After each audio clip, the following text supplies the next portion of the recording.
Bueno,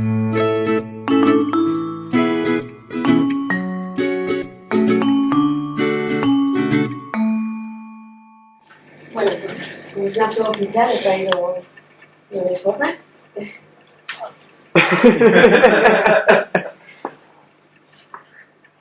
No me jodan.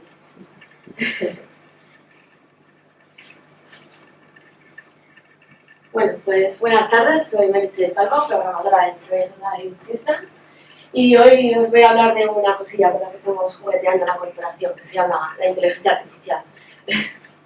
Bien, en este punto quiero dejar claro que no me hago responsable de nada de lo que pase a lo largo de esta charla, ni de nada de lo que pueda surgir a partir de esta.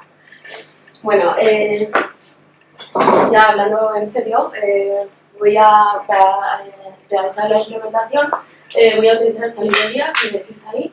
Es una librería escrita en Java para desarrollo de videojuegos en GDX. Entonces, a través de este link puedes acceder tanto a la wiki como al código, y en la parte de código, si os metéis en los tests, se entiende bastante bien cómo implementarla y cómo funciona.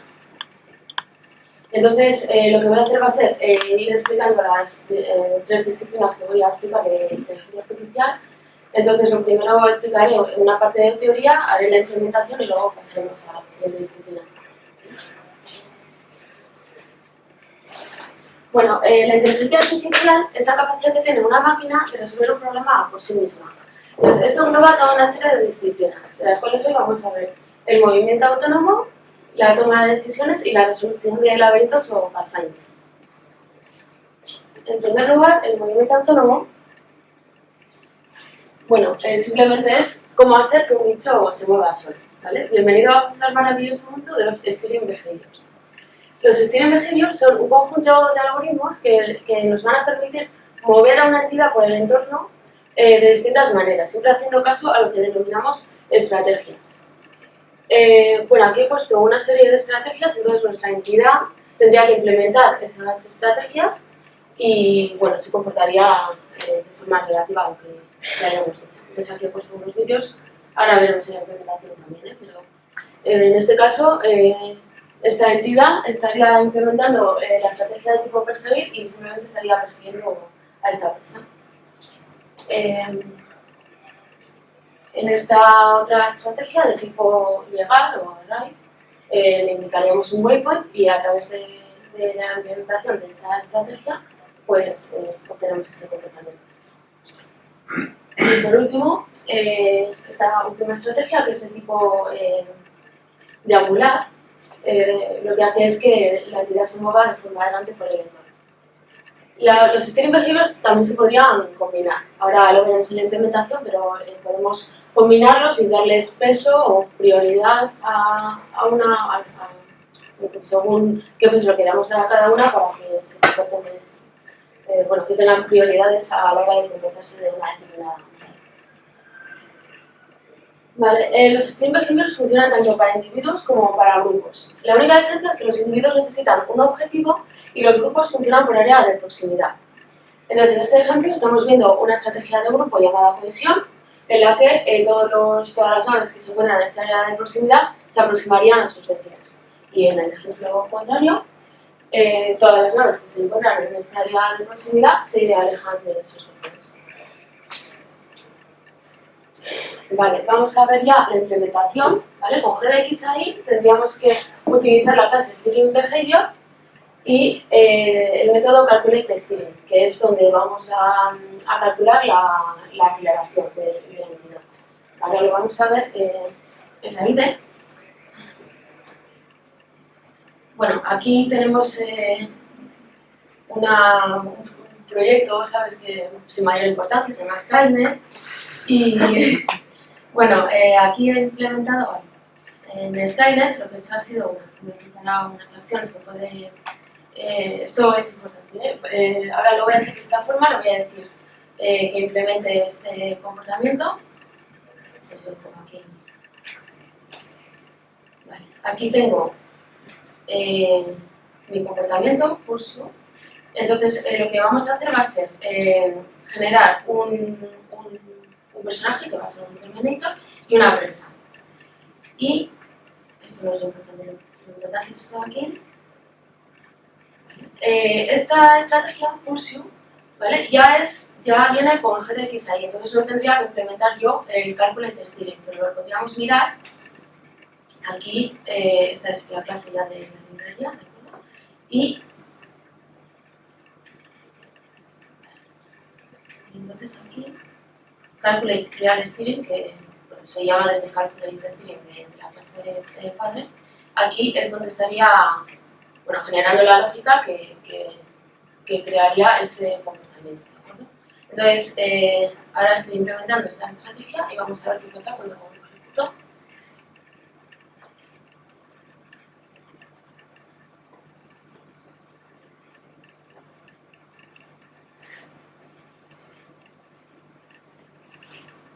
Vale, aquí tenemos nuestro personaje y la presa que sería Sarah Connor, ¿de acuerdo? Entonces, pues, como podéis ver, simplemente la está persiguiendo de forma normal. Otra estrategia con la que he estado jugando un poco es perseguir, pero a través de obstáculos. Entonces, vamos a ver aquí.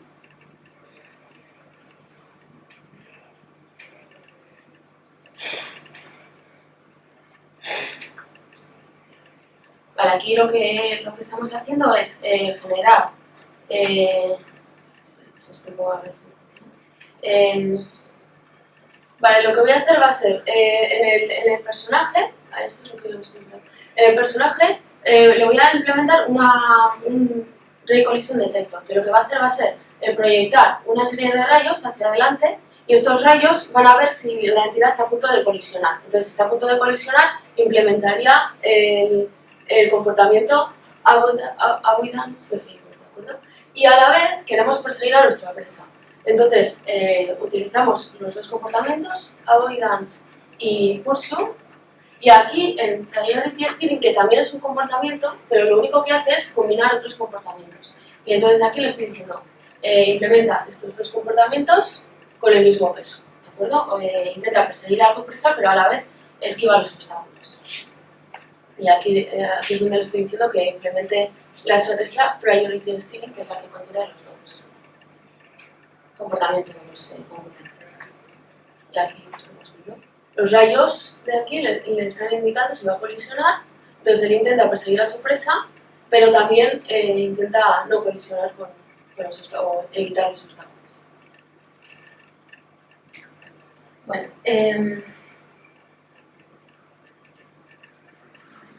vale, otra forma de movimiento inteligente son las formaciones. Entonces, GDXI gestiona las formaciones de la siguiente forma. Utiliza lo que vamos a llamar slots, ¿de acuerdo? Entonces, todos los miembros que quieran formar parte de la formación tienen que ocupar un slot. Uno de los slots se coloca como slot leader y todos los demás slots se van a colocar de forma relativa a ese slot. En este ejemplo, la nave roja sería el slot leader. ¿Y esto qué va a provocar? Pues que cuando el slot leader se mueva, todos los demás slots se van a mover de forma relativa a ese slot, manteniendo la forma. Este slot leader que comentaba también se puede sustituir por lo que denominamos anchor point, que es una entidad cuya única propiedad es la posición. Entonces no colisiona con obstáculos ni interactúa con el entorno de ninguna forma, solo es una posición alrededor de la cual pues, podemos generar nuestra formación. Y en este caso, si esto no fueran gatos, estarían haciendo la formación, pero como son gatos, se colocan como ventanas. Bueno, para la implementación vamos a utilizar estas herramientas de GDXI. Vamos a utilizar estas herramientas de GDXI, la clase de Formation, la clase Formation Pattern, que sería la forma que tiene nuestra formación, en este caso, en el ejemplo anterior sería un patrón en forma de V, y el Slot Assignment Strategy, que es el que va a determinar qué miembro puede formar parte de cada slot, porque bueno, en este caso no tendría más sentido, pero si tuviéramos, por ejemplo, personajes Ranger o Melee o lo que sea, no podríamos asignar o permitir a cualquier miembro ocupar cualquier slot, ¿vale? Entonces, para la implementación en CLIDEA vamos a utilizar un Slot Assignment Strategy libre, pero bueno, vamos a ver. Vale,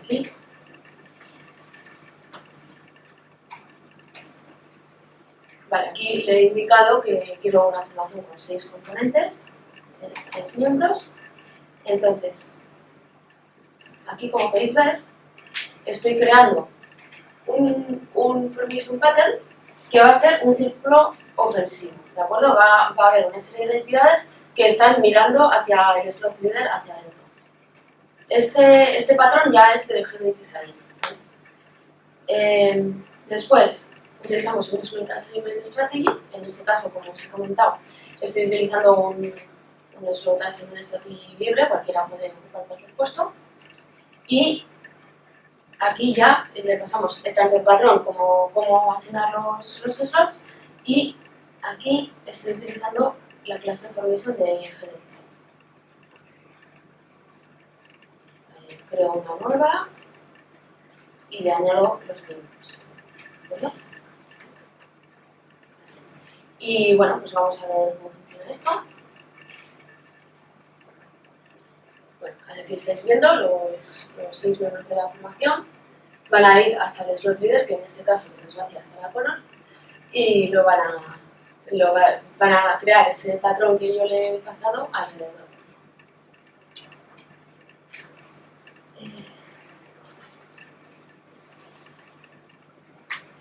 Bueno, entonces, haciendo un pequeño resumen de lo que hemos visto, en movimiento autónomo podemos utilizar los steering behaviors que funcionan con estrategias y las formaciones que funcionan con slots. Bien, entonces ahora vamos a pasar a la resolución de laberintos o pathfinding.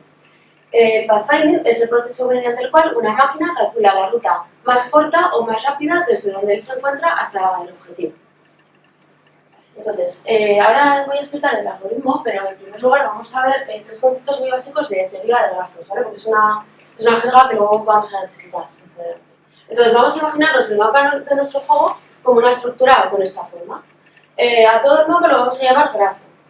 A los circulitos estos los vamos a llamar nodos y a las líneas que unen cada nodo lo vamos a llamar conexión. ¿De acuerdo? Entonces recordamos grafo, nodo y conexión.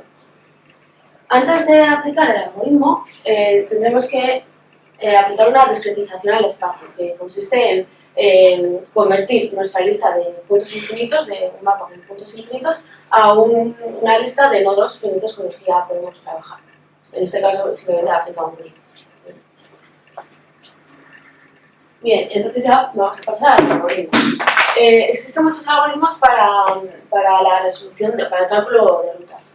Pero en GDXAI, que se está utilizando y en videojuegos también es bastante popular, se utiliza la star indexado, que funciona de la siguiente forma. Vamos a imaginarnos que nos encontramos en el nodo 1 y queremos llegar hasta el nodo 6. Entonces, lo que tendríamos que hacer sería, en primer lugar, evaluar a nuestros vecinos inmediatos, que son el 2 y el 5, y determinar entre ellos cuál es el que más cerca se encuentra de la meta. En este caso, ahora completaremos más, pero así a ojo diríamos que el nodo 5 es el que más cerca se encuentra de la meta. Y entonces aplicaríamos otra vez el mismo algoritmo. ¿Cuál de los vecinos del nodo 5 se encuentra más cerca de la meta? Pues sería el nodo 4. Y así haríamos sucesivamente hasta que llegáramos a la meta o hasta que llegáramos a un camino sin salida. Entonces nuestra ruta en este caso sería 1, 5 o 4, 6. Entonces, para la implementación, primero tenemos que generar todos los componentes que hemos hecho para trabajar con grafos, nodos y conexiones. El grafo lo que va a hacer va a ser mantener una lista de todos los nodos que existen en el mapa y los métodos necesarios para trabajar con esos nodos o acceder a ellos. Los nodos contienen su posición o sus coordenadas y una lista a sus vecinos inmediatos. Y la conexión, que en este punto vamos a introducir uno de los conceptos más importantes, que es el coste, ¿vale? Entonces la conexión tiene el nodo origen, el nodo destino y el coste. Entonces el coste puede ser lo que nosotros queramos. Normalmente suele ser el tiempo o la distancia necesarios para llegar desde el nodo de origen hasta el nodo de destino. Y esto es lo que nos va a decir si efectivamente nuestra ruta es la más corta o la más rápida. Y una vez que ya tenemos todos estos componentes, podemos implementar el Pathfinder. Entonces, el método SearchNodePath va a recibir el nodo de inicio, el nodo de destino y la heurística. La heurística es otro concepto bastante importante. Es eso que decíamos así abajo, yo diría que el nodo 5 está más cerca del objetivo. Bueno, esto va a ser determinado por la heurística y va a hacerlo de forma más o menos precisa dependiendo de nuestras preferencias, porque cuanto más preciso queramos, más rendimiento vamos o sea, más tiempo de trabajo vamos a necesitar. Entonces, tenemos que encontrar una armonía entre los recursos que vamos a utilizar y la precisión. Y OutPath se pasa como parámetro por temas de rendimiento, pero en realidad es la ruta que nos va a generar. Entonces, vamos a verlo.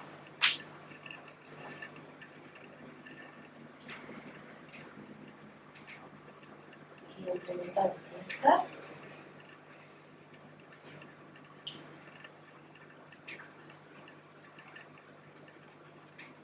Vale, entonces, como he dicho, lo primero que tenemos que hacer es generar todos los componentes para trabajar con grafos. Aquí tenemos graph.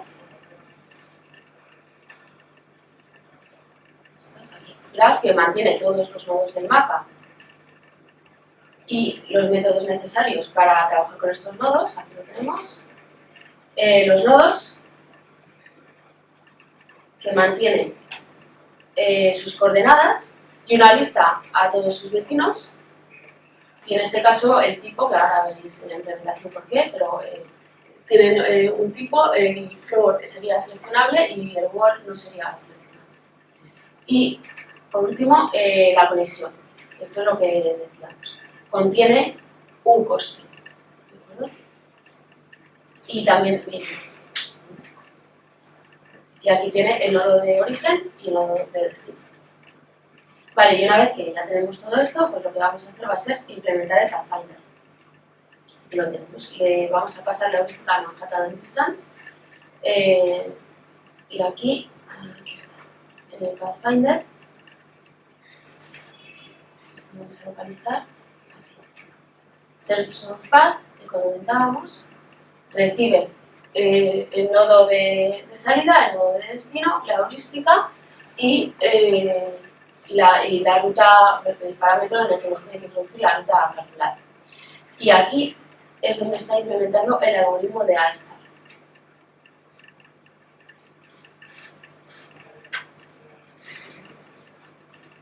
Bueno, pues vamos a ver cómo funciona esto.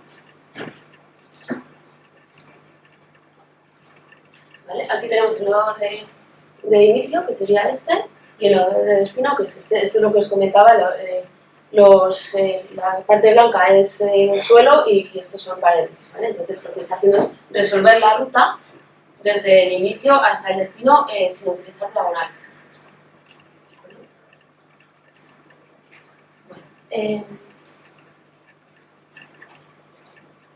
Bien, otra forma de cálculo de rutas es la resolución, el pathfinding jerárquico. Lo que haría sería calcular una ruta de una forma muy parecida a como lo haría una persona.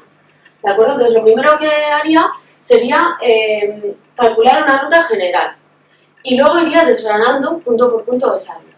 ¿Vale? Como ejemplo, me he puesto como conejillo de indias a mí misma, ¿de acuerdo?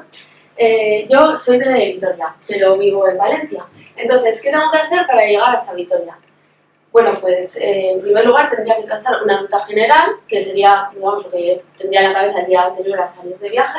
Vale, pues primero tengo que conducir hasta Tarragona, coger un tren a Miranda de Ebro, porque ya sale más barato que hasta Vitoria directamente y hay muchos más trenes. Y luego mis padres me vienen a buscar a Miranda y me llevan hasta Vitoria. Bien, entonces esto sería mi ruta general. Y entonces al día siguiente, cuando inicio el viaje, voy desgranando punto por punto y me centro solamente en el punto en el que me encuentro en ese momento. Por ejemplo, voy a conducir hasta Tarragona, voy a centrarme en conducir hasta Tarragona, no voy a pensar en qué voy a hacer cuando llegue a la estación. Entonces lo desgrano, ¿vale? Pues conducir hasta Tarragona es ir hasta la autopista, coger la salida correspondiente y llegar hasta la estación del AVE. Y así. Bueno, esta técnica que estoy utilizando se denomina Divide and Conquer, o divide y vencerás. Y lo que me está permitiendo es dividir un problema muy grande en pequeños problemas más asequibles. ¿De acuerdo? Entonces, esto es una de las ventajas que nos proporciona este tipo de Pathfinder. Y la otra ventaja es que en videojuegos, una cosa que suele ocurrir, es que nos cambian el objetivo. Entonces, Entonces, si el objetivo cambia, no pasa nada, porque como solo hemos calculado una ruta general, no hemos calculado exactamente cada paso de la ruta, pues si nos cambia el objetivo, simplemente despreciamos esa ruta y calculamos una nueva. Para la implementación es igual que el pathfinding tradicional, solo tenemos que tener en cuenta que en el pathfinding jerárquico funciona por niveles, estructura los nodos por niveles. Entonces lo que tendríamos que hacer sería utilizar este método para ir iterando entre los niveles de forma recursiva. Ahora lo vamos a ver en la implementación.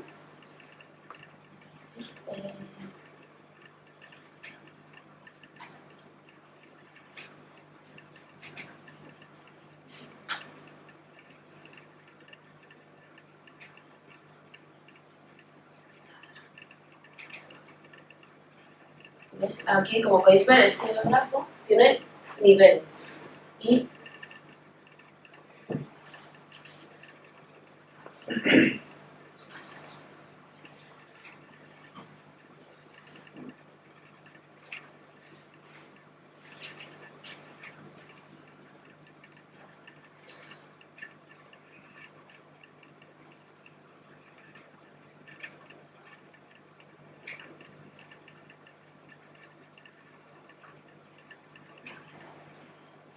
vale, este es nuestro pathfinding jerárquico. Aquí tendríamos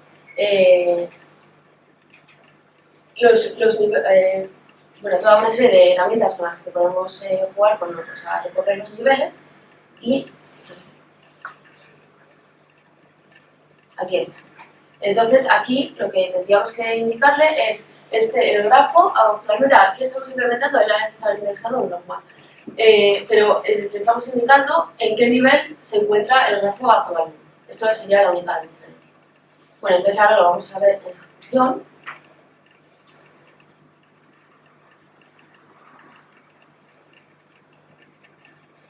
Vale, como podéis ver, aquí si cambio el objetivo vais a ir viendo cómo desprecia la ruta hasta el punto en el que hemos metido tiempo de proceso. Está reutilizando todo esto. Y aquí estamos viendo distintas rutas que se han ido despreciando. Bueno, y ahora vamos a ir a la madre del cordero, que es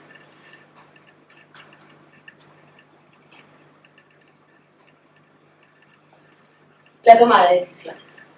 ¿De acuerdo? Esto es ya lo que nos va a hacer que todo se junte y que Skynet cobre vida. ¿De acuerdo? Lo vamos a ver en la implementación.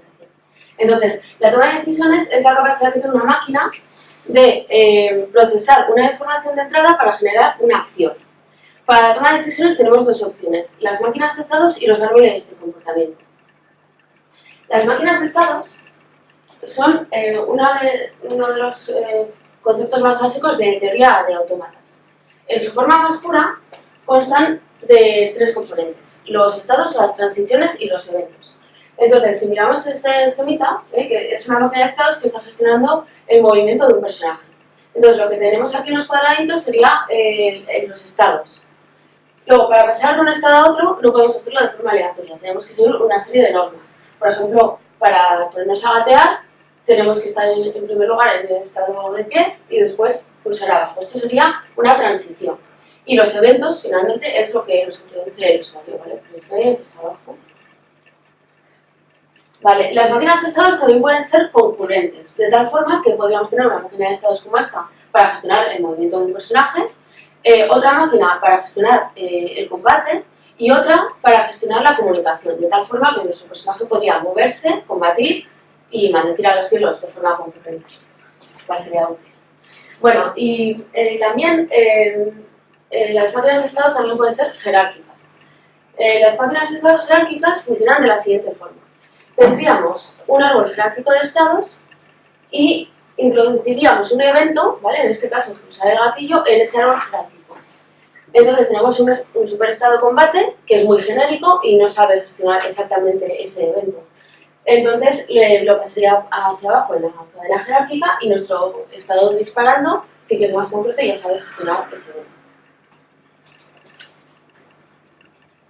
¿vale? Para la implementación, esto no os lo voy a enseñar en la guía, ¿no? Porque prefiero centrarme en los errores de comportamiento. Entonces, pero bueno, he puesto aquí cómo se utilizaría con GDXI, ¿de acuerdo?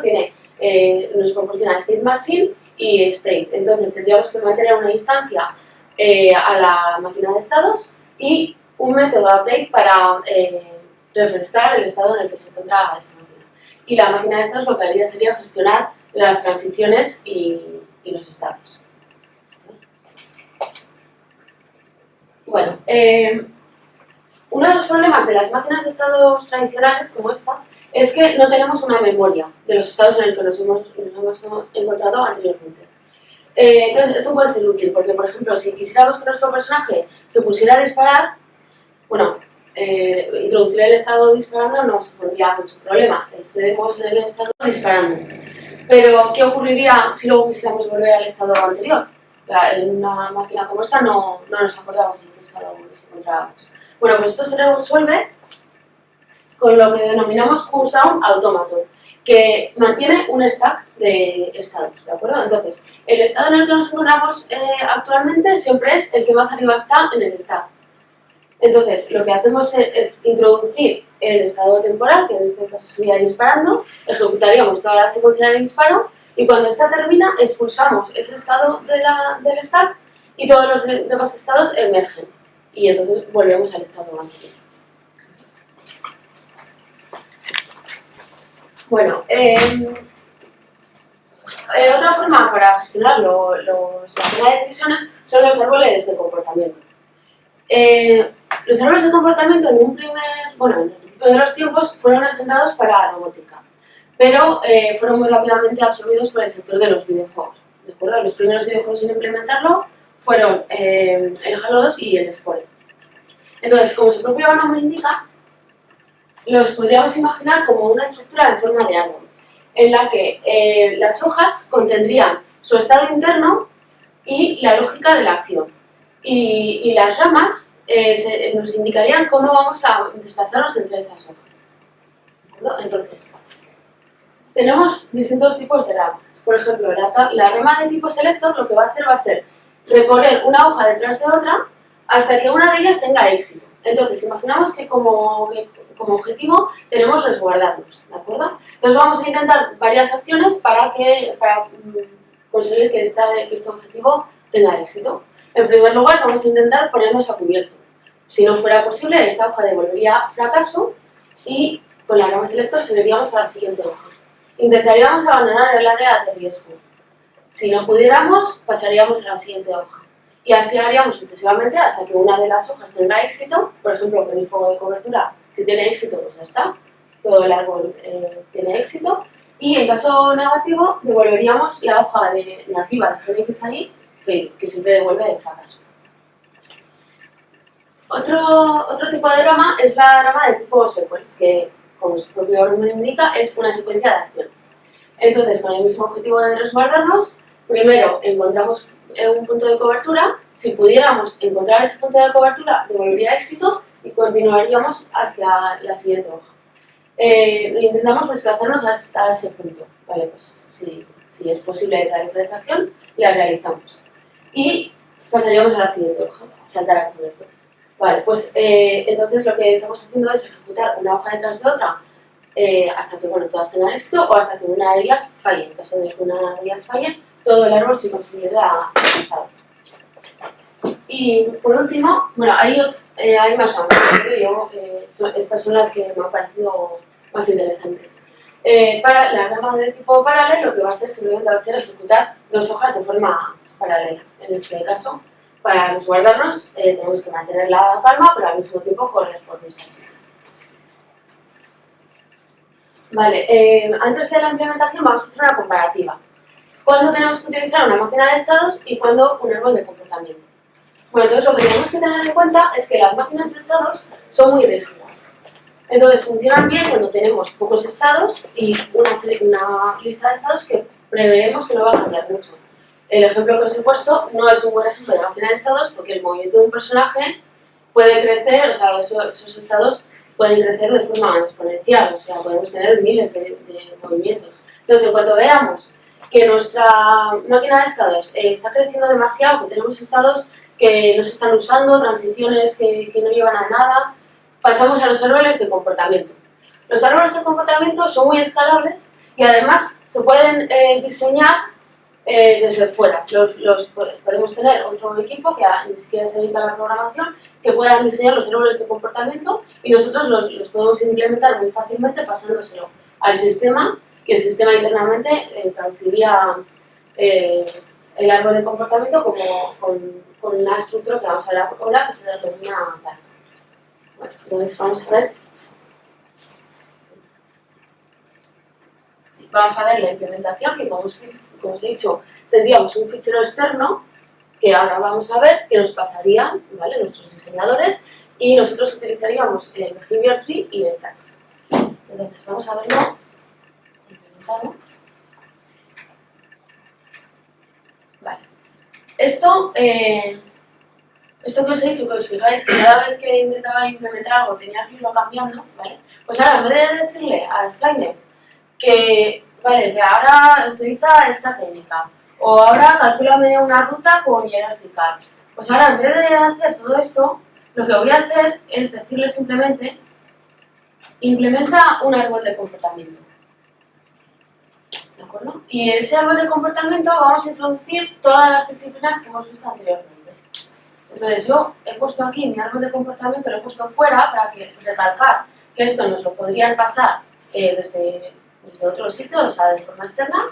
Simplemente es un texto formateado y le decimos las ramas, pues le decimos que intente, por ejemplo, que intente perseguir a Sarah Connor, pero si no puede, que lo intente a través de obstáculos. Aquí que intente calcular la ruta y que al mismo tiempo nos cree una formación alrededor del objetivo, y entonces aquí podríamos ir diseñando nuestro comportamiento. Y nosotros ahora a Skynet le pasamos este texto formateado y él ya piensa por sí mismo. Lo que vamos a hacer va a ser, aquí tengo mis hojas, y aquí tengo todas las disciplinas que hemos visto hasta ahora. En Pursuer, por ejemplo, le he dicho que esta hoja tenga éxito si no tenemos demasiados obstáculos en el mapa y si la presa es rápida. ¿Vale? Entonces, si se cumplen estas dos condiciones, Skynet debería utilizar la persecución normal. Para el obstacle avoidance tendría éxito si hubiera muchos obstáculos. Bueno, y así he ido implementando. Los pathfinders los he puesto de forma aleatoria, ¿vale?, que tenga éxito o fracaso de forma aleatoria, y el formation le he dicho que si la presa es lenta, entonces utilizo un formation. Vale. Y entonces ahora vamos a ver lo que ocurre.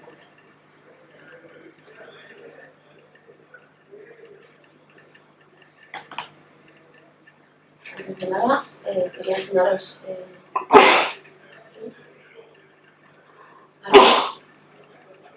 es donde le estamos pasando el fichero y le estamos diciendo que lo traduzca, digamos, a task, que haga un parseo a task.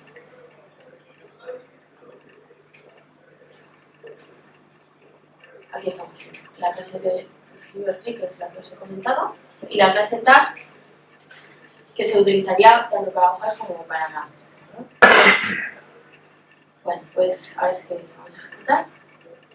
Aquí lo teníamos.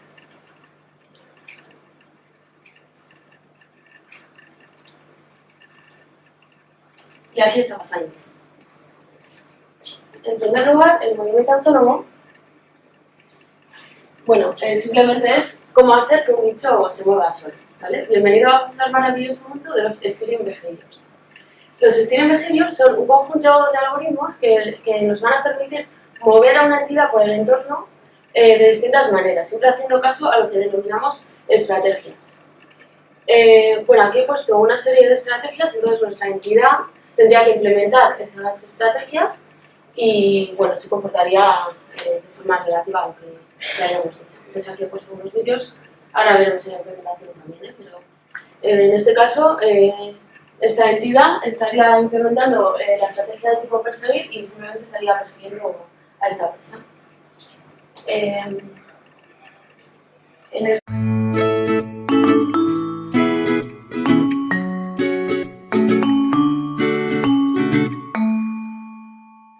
bueno, pues como es un archivo oficial he traído mi uniforme.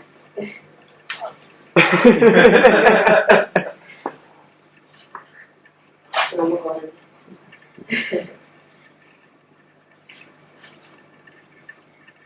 Bueno, pues buenas tardes, soy Meritxell Calvo, programadora en Cyber Life Systems, y hoy os voy a hablar de una cosilla con la que estamos jugueteando en la corporación, que se llama la inteligencia artificial.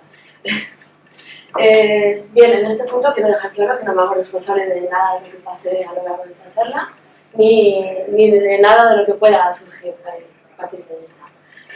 Bueno, ya hablando en serio, esta otra estrategia de tipo legal o RAID, le indicaríamos un waypoint y a través de la implementación de esta estrategia, pues obtenemos este comportamiento. Y por último, esta última estrategia, que es de tipo diangular, lo que hace es que la entidad se mueva de forma adelante por el entorno. Los steering behaviors también se podrían combinar. Ahora lo veremos en la implementación, pero podemos combinarlos y darles peso o prioridad según qué peso lo queramos dar a cada una para que se comporten, bueno, que tengan prioridades a la hora de comportarse de una determinada manera.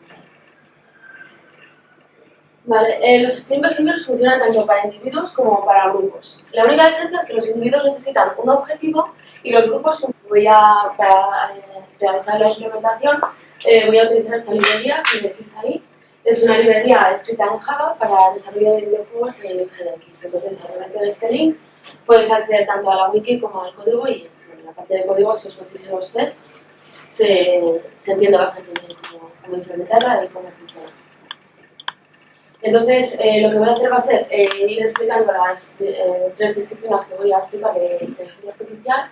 Entonces, lo primero explicaré en una parte de teoría, haré la implementación y luego pasaremos a la siguiente disciplina. Bueno, la inteligencia artificial es la capacidad que tiene una máquina de resolver un problema por sí misma. Entonces, esto engloba toda una serie de disciplinas, de las cuales hoy vamos a ver el movimiento autónomo, la toma de decisiones y la resolución de laberintos o funcionan por área de proximidad. Entonces, en este ejemplo estamos viendo una estrategia de grupo llamada cohesión, en la que todas las naves que se encuentran en esta área de proximidad se aproximarían a sus vecinos. Y en el ejemplo contrario, todas las naves que se encuentran en esta área de proximidad se alejan de sus vecinos. Vale, vamos a ver ya la implementación. ¿Vale? Con GDXAI tendríamos que utilizar la clase steering behavior y el método calculate steering, que es donde vamos a calcular la aceleración de la entidad. Ahora lo vamos a ver en la IDE.